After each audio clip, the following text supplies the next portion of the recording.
Hi boys and girls, how are you?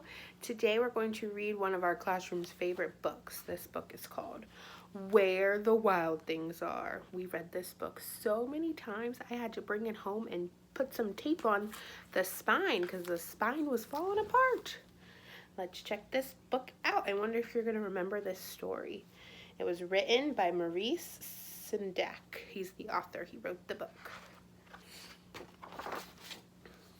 See what goes on with the wild things. Where the wild things are. Do you see Max? That's Max. The night Max wore his wolf suit and made mischief of one kind and another.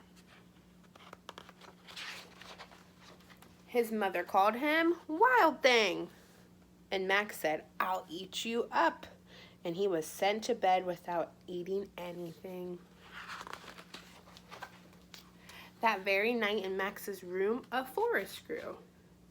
See the forest growing in Max's room? And grew. It's getting bigger. And grew until his ceiling hung with vines and the walls became the world all around. And an ocean tumbled by with a private boat for Max, and he sailed off through night and day.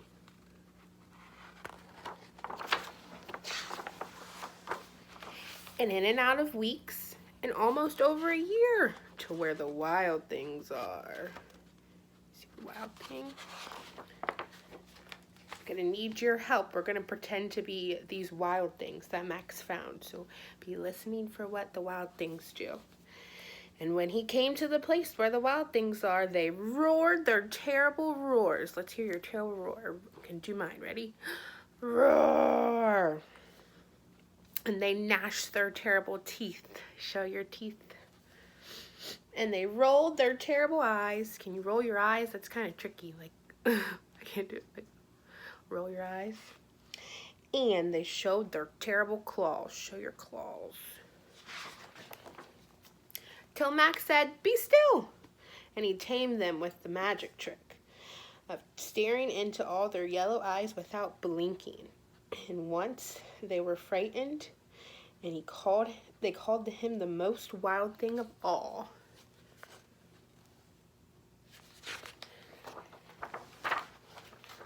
And they made him king of all wild things. And now, cried Max, let the wild rumpus start. I wonder what they're gonna get into. Looks like they're howling at the moon. They're swinging from the trees. Looks like they're giving Max a piggyback ride. What do you think they're doing? Now stop, Max said, and he sent the wild things off to bed without their supper.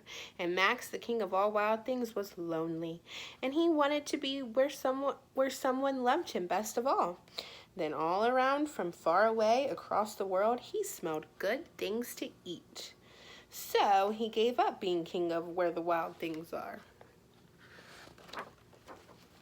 But the wild things cried, "Oh, please don't go. We'll eat you up. We love you so." And Max said, "No." The wild things roared their terrible roars. Let's hear your terrible roar. Roar. And they gnashed their terrible teeth. Gnash your teeth. And they rolled their terrible eyes. Roll your eyes.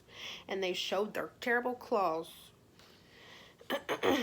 But Max stepped into his private boat, and he waved goodbye. They couldn't get Max to stay. And he sailed back over a year, and in and out of weeks, and throughout a day, and into the night of his very own room, where he found his supper waiting for him. And it was still hot. The end. That was our story, Where the Wild Things Are. Maybe you could pretend to be a wild thing around your house today. Maybe you could show your terrible claws and gnash your terrible teeth and be a wild thing. All right, I'll see you guys soon. I hope you have a good day. Bye.